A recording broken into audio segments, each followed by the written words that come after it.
So like I said, I'll be putting these recordings up on Moodle. So you can, and it'll show, it doesn't show me, it just shows this and my voice. And I'm never going to listen back at this because I don't want to hear my voice. But you can hear my voice multiple times a week. Good for you. So if we look at carbon monoxide, we have one carbon and one oxygen atom. It's colorless, it's an odorless gas, it burns with a blue flame, it binds to hemoglobin very strongly and therefore can give you carbon monoxide poisoning because then oxygen can't bind to the hemoglobin. Conversely, carbon dioxide is composed of one carbon and two oxygens. It's also colorless and odorless, but it's incombustible, it doesn't burn, it doesn't bind to hemoglobin, and we have carbon dioxide in the air all the time. So that's a very big, specific way to show you that our structure determines our properties. And we'll discuss why these are different. And we'll only get into the surface of some of this. If you're taking organic chemistry, you'll get into more information like that. So if you're a chemistry major, you'll have 4 years to really look at that. Most science majors, most of you in here, especially pre-med, will go through organic and maybe biochemistry, and maybe do a couple of extras to get a minor. And you'll kind of really get into this. So we'll start looking at this in this class. We won't fully answer this question. Let's talk about atoms and molecules. Like I said, this first chapter is a lot of a background. So I'll give you a lot of information that you probably already know. So bear with me if you have had a good chemistry class and you know some of this. Some of students in here may not have ever really had this. Mostly in physical sciences, a lot of this chapter, even high school physical sciences, you should know a lot of this. So our atoms are submicroscopic particles, and they're the building blocks of all matter. But we can't see them, but we'll be talking about atoms a lot. Our molecules are two or more atoms binding together. We have a lot of geometric rearrangements, how they form. We'll talk a lot about those bonds. But they're going to be attached in things called bonds, some sort of attraction between these two atoms that keep them together. We'll talk about the different types of bonds, and this class will focus a lot on ionic bonds, but we'll discuss a little bit about covalent bonds. But that's a lot more in organic chemistry. We're going to focus a lot more on ionic bonds. But we do have different shapes and patterns. So the idea of chemistry is looking at a way to understand behavior of matter by studying atoms and molecules.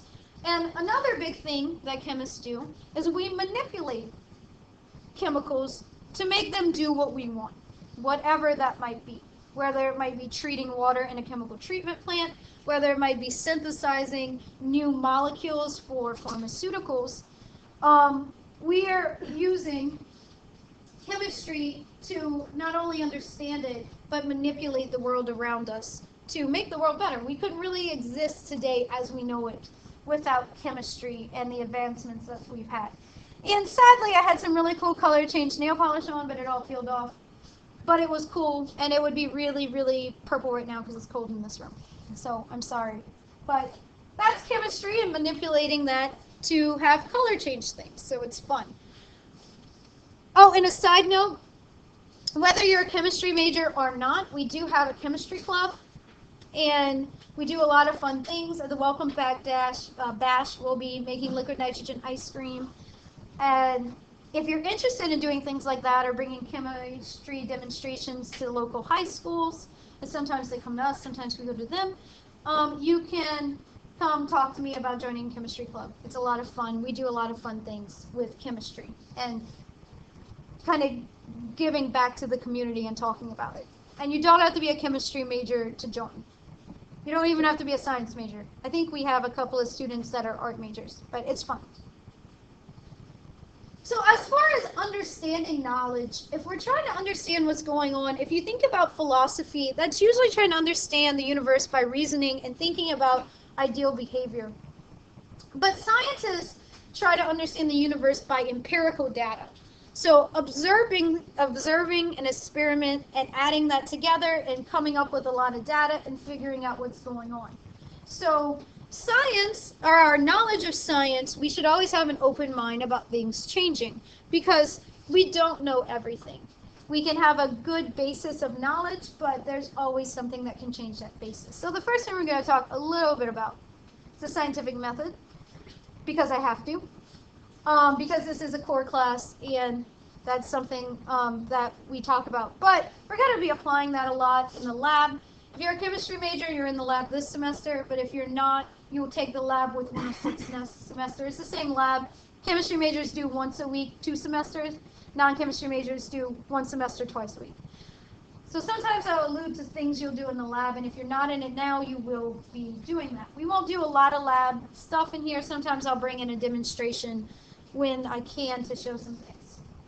So what we do is we gather empirical knowledge. That's through observation. And there's 2 types of observation. There's qualitative observation, just simple descriptions about what we see in nature. So for example, soda is a liquid. It's brown, it's sweet, there's bubbles. That's just qualitative. Qualitative analysis is very important in chemistry. There's also quantitative analysis, and that's specifically comparing characteristics to standard on a numerical scale. And we'll really be doing that in this particular class, thinking quantitatively. But qualitative is also very important. So, for example, that's saying I can actually measure that in 240 milliliters, I have 27 grams of sugar. That's an empirical and quantitative concept. So both are really important in the scientific method, but we'll mostly be focusing on numbers in this particular class. A lot of people, especially people that aren't really taught in science and to think scientifically, don't really understand the difference between our law and our theories. And a lot of people think, okay, a theory is just something we came up with. But that's not true. So we're going to kind of talk a little bit about that.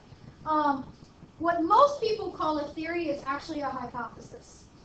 A theory is much more than just, I saw a problem and I came up with what could possibly be the explanation. It's not what a theory is, and that's what a lot of people like to think it is because they don't really know. So we'll really get into that. But observation and hypothesis applies to a single or small number of events. And large events or all observable events are going to lead to laws and theories. Observations are describing what's happening in a small number of things. Laws are describing what's happening in all. So we have that. Hypothesis explains why, or we're coming up with a reason why the thing that we observed is happening in a small event, but theory applies to why something's happening to all events and has a lot of data to back it up. It's a big thing to understand with theory. So we'll kind of go through this a little bit. Most people are pretty good with observation and hypothesis, but get really confused when we talk about laws and theories. So remember, a hypothesis is a tentative interpretation. We might drink soda and we'd be like, well, it's sweet because there's sugar in it. That's a tentative interpretation. And then we can do and set up experiments to either prove that correct or disprove it. A big thing, and I feel like the state of science where we are now with funding doesn't really understand this enough. Just because you don't prove your hypothesis doesn't mean you're wrong, or doesn't mean you didn't learn from the experiment. So I might write a grant and say, this is what I want to do, and I might fail at it. And that's not good from a funding standpoint. But from a science standpoint, even bad data, and by calling it bad data, I don't mean data that you got where you didn't have a well-controlled experiment and you didn't have a good instrument or you weren't using the right thing. But I mean data that doesn't agree with your hypothesis still tells you something. And you can still learn from it. So that's a really big thing I want everyone in here to understand. Everyone in here is some sort of science major. Even if you don't want to do research and you want to do an applied field like pharmacy or pre-med or even just going into industry, understanding how research works is going to be important. So I want everyone to understand that just because your data doesn't agree with your hypothesis, you might have to change your hypothesis, but you're still learning something.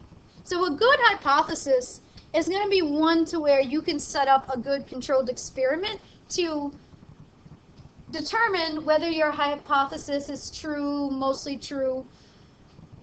And you're never going to fully prove your hypothesis because there's always an experiment you might not have thought of that could not agree with it. But you can give evidence to support your hypothesis. And that's a good scientist. And if you read any scientific papers, you'll see good papers will never say, I did it.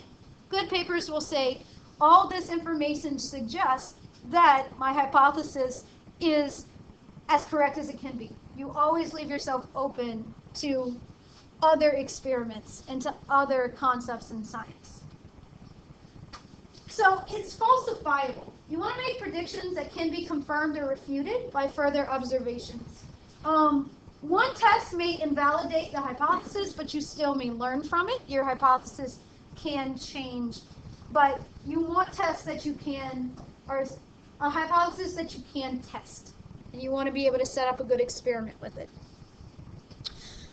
An observation is specific in science. When we're talking about observations in science, we're typically doing experimentation, and then we're going to observe what happens in the experiment. So when you do take lab, whether it's this semester or next semester, or you're taking lab in biology, because probably everyone in here is in some sort of lab this semester, it's very important you write down your observations as you're doing the experiment, because you often won't remember everything. So it might seem trivial at the time, and then when you're going back and say, well, my data doesn't agree with something, and then you're like, oh wait, it turned blue. I know why it turned blue. And then you can figure that out. If you haven't written that down, you might just be like, why didn't it work? And you might come to a wrong reason why it didn't work. So it's really important. Observations are really important. So we want our experiments to be controlled, and they're designed to where we generate specific observations without changing everything. Some fields of science that's harder to do than others, like nutrition. You can't really tell a group of people to only eat this for 10 years. But, so you can't really control as much as you'd like. However, you can get a good idea, and the bigger your sample size, the better. And sample size is also very important when we're talking about chemistry, especially if you're doing anything with a human group. Because again, you can't really tell them, well, you can't do anything else for a month but this specific thing. That usually doesn't work too well. So the bigger your group is going to be really important. As far as in chemistry, we're doing this with chemicals. And again, a lot of this class is going to be based in empirical numbers, so quantitative. Now, as far as our observations, a scientific law is a summary of similar observations that combines past observations in one general statement. So it allows for prediction of future observations, but it can still be tested with experiments that can help support or help disprove them. So a law is a summary of similar observations. So it's encompassing.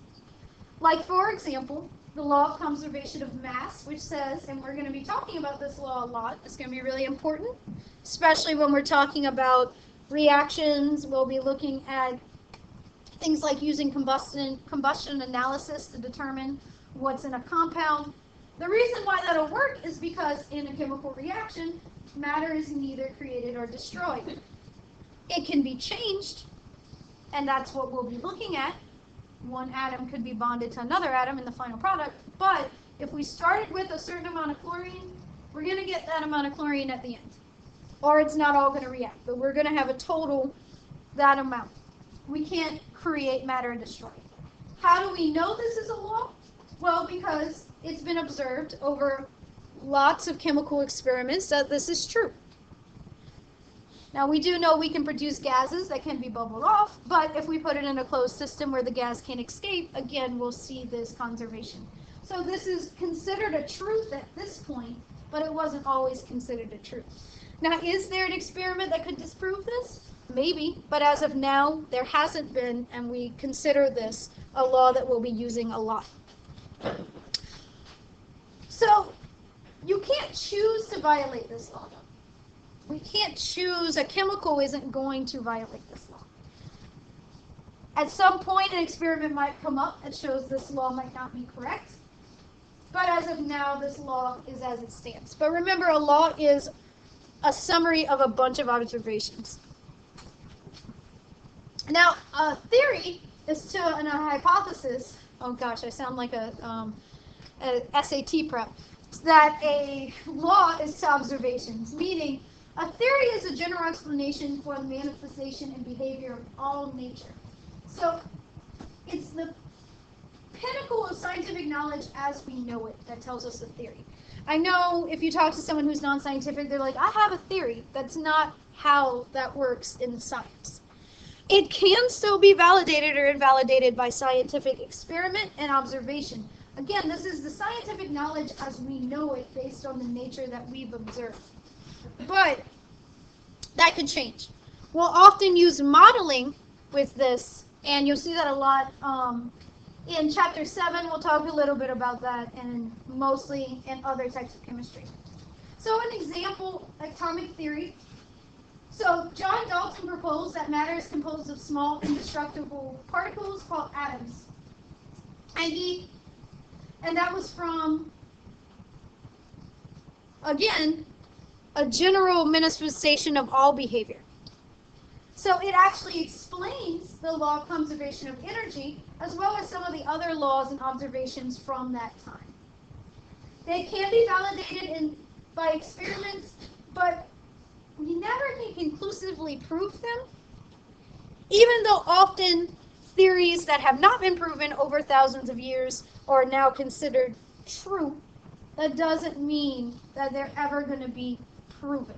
We can keep on getting experimentation and observation that agree and support it, but it's not going to be fully proven. So there might be a flaw somewhere, and that could always happen. So this is just a little schematic that kind of shows all of that in one slide. For example, our observations. For a small amount, tell us our hypothesis, but for observations can lead to a law when we're talking about a large amount. So small number hypothesis. Remember, our experiments are highly controlled. We can do tests. Sometimes you might set up an experiment and it might not tell you what you want because you didn't set it up well. And really, a good scientist, it takes a little while to learn how to do that. You start off by given experiments and you just do them. But once if you decide to go into graduate school, then you make up your own experiments and you get really good at it. Or if you decide to do undergraduate research, which is always a fun thing to do and it looks good on med school applications, you can start planning experiments. But in labs, usually your experiment's given to you and then you're following. So it does take some time to come up with good experiments. You can use experiments that have been published to get an idea of what to do, but it does take time. It's not something you just automatically can do. So our law is a generally observed, whereas our hypothesis is a small amount. And our theory is a general explanation of a natural phenomenon that we see. So that's just our background of that. That's me to tell me I have to start wrapping it up because I don't like to go over your 55 minutes because you got places to be. But you still have 5 minutes with me, so just because you hear that, don't start picking up. I will continue till the end, but I don't like to go over, so I'm very aware of your time. Especially if you have to go across campus to another class. I don't want to make you late. So, again, a lot of this chapter is just background stuff. Classification of matter. We can have 3 main states of matter, our solid, liquids, and gases. And we're going to look into what causes something to be a solid, something to be a liquid, and something to be a gas. A little bit more later on in the chapter. What forces have that difference? Why some compounds boil at a low temperature, whereas some compounds are gases at room temperature, things like that. So we'll discuss why that is. This is our physical state, and our physical state can absolutely change the way a molecule behaves in nature. For example, boiling water, steam, can burn you. However, room temperature water is fine. So that's still water.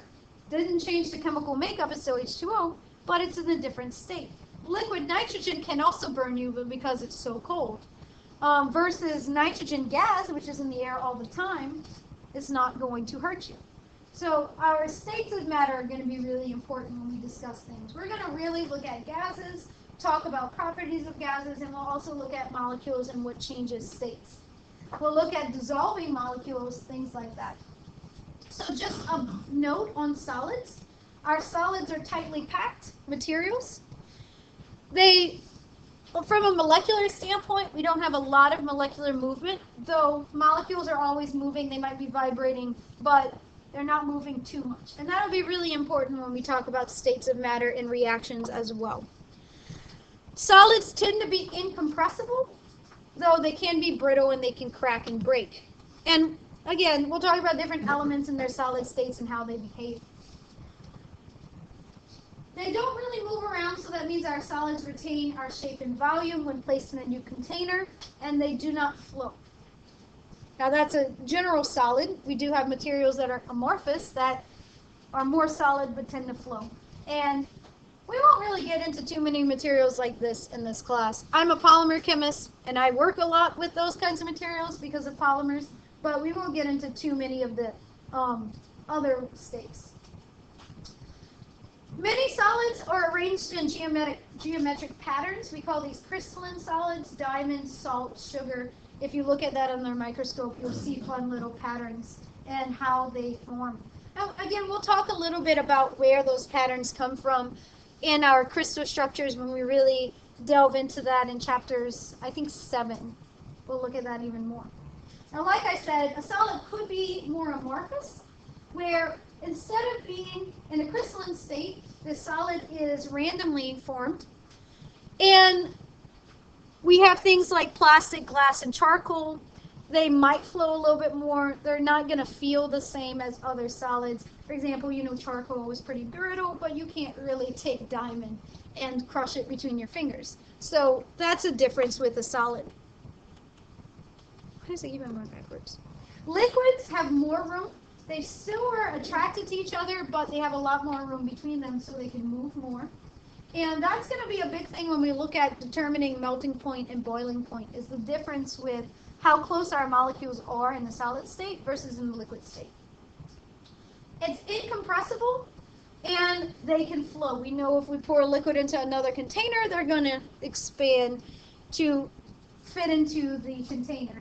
So we have that freedom, and they can also escape the container, so we see that flowing ability.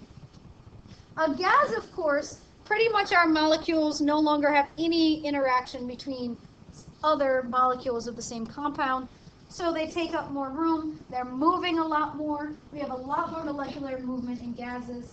If we put it in a container, it's going to expand to take up the whole shape. If we make that shape smaller, it's going to compress, and we're going to learn a lot about gases and pressure and what happens when we force a gas into a small container it doesn't want to be. So we'll be looking at that. And of course, if we open it, our gas is going to escape. So gases are compressible. They can be squeezed together to a point, and we'll talk about that a lot in our gas chapter. And they do flow, so we can think about balloons there. So when we're looking at our composition of matter, we'll look at our types of particles, our arrangement of particles, and our attraction and attachment between particles. So we'll talk about pure substances and mixtures in the next class. Remember, everything's up in mastering. You can start, get ahead of schedule, do everything. I'll be putting up your full chapter notes on Moodle.